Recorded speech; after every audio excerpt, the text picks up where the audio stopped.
कल्पना कीजिए एक ऐसे भारत की जहां एक समय पूरी दुनिया पर राज करने वाले मुगल शासकों की शक्ति धीरे धीरे बिखर रही थी, जहां साम्राज्य टूट रहे थे, नई ताकतें उभर रही थीं और यूरोप की शक्तियां भारत की धरती पर अपनी पकड़ मजबूत कर रही थीं। आज हम समझेंगे कि 18वीं सदी के उत्तरार्ध में भारत की राजनीतिक स्थिति कैसी थी और क्यों ये काल भारत के इतिहास में एक टर्निंग पॉइंट साबित हुआ। यह अध्याय हमें बताता है कि 18वीं सदी के उत्तरार्ध में भारत की राजनीतिक स्थिति अत्यंत कमजोर हो चुकी थी।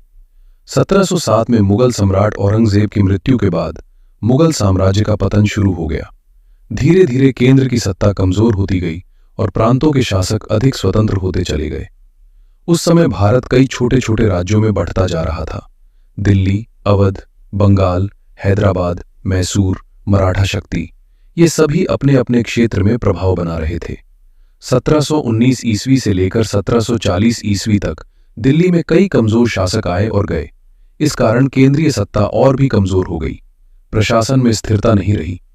राजनीतिक अस्थिरता का फायदा उठाकर प्रांतीय शासक और भी मजबूत होते गए। वे नाम मात्र के लिए मुगल सम्राट को मानते थे, लेकिन व्यवहार में वे स्वतंत्र शासक की तरह कार्य कर रहे थे।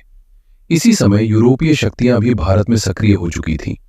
पुर्तगाली, डच, फ्रांसीसी और अंग्रेज व्यापार के बहाने भारत आए थे, लेकिन धीरे धीरे उन्होंने व्यापार से आगे बढ़कर राजनीति में दखल देना शुरू कर दिया।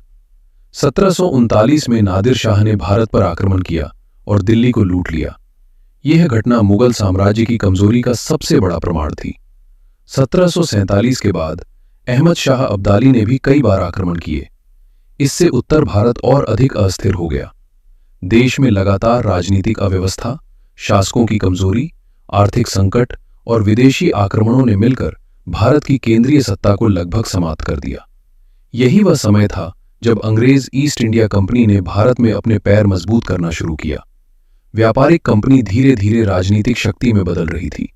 यह काल भारत के इतिहास में संक्रमण का समय था, एक साम्राज्य का अंत और औपनिवेशिक शासन की शुरुआत का दौर। तो अब प्रश्न यह है, जब भारत राजनीतिक रूप से इतना बिखर चुका था, तब अंग्रेजों ने इसका लाभ कैसे उठाया?